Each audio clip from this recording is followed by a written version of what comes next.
Hello, good morning! Ay, good morning, Apo. Aba, magtatanong ka. Opo. Good morning ka, umaga pa, bago mamaya ko pare i-upload. Okay, ano naman ang liliwanagin? Lalaki, babae? Kalaki po. Lalaki. Senior o ano? Pagsisenyor na. Okay, ano ang tanong? Go ahead. Hello, may asawa siyang OFW. And then? Kaso nung dumating, ayaw na sa kanya. Tapos, sinabol niya ng hinabol, ayaw na din talaga sa kanya. Kapatid, ang paghahabol ay okay yun. Pero lahat ng bagay may hangganan. Hinabol mo na, una, pangalawa, pangatlo. Tama na yun, kapatid.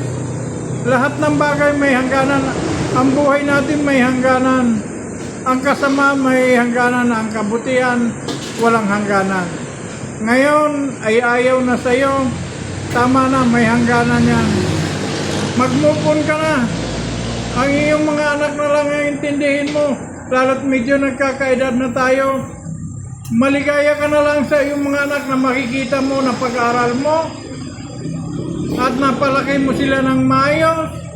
Ngayon, magkapamilya yung iyong mga anak. Masigit ka pang maligayahan.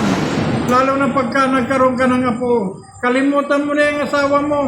Baka yan ay may kabingbangan na itik doon sa ibang bansa. Kaya ay ayaw na sa'yo.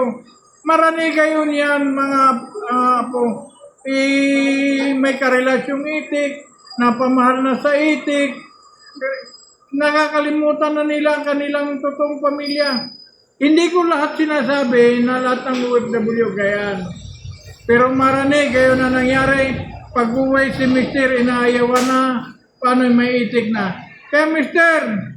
ilipat mo ang kaligayahan mo doon sa iyong mga anak. Palakihin mo sila, pag-aralin mo sila. And then pag napag-aral mo, nagkaroon ng pamilya, may apo yan. Ako, Mr.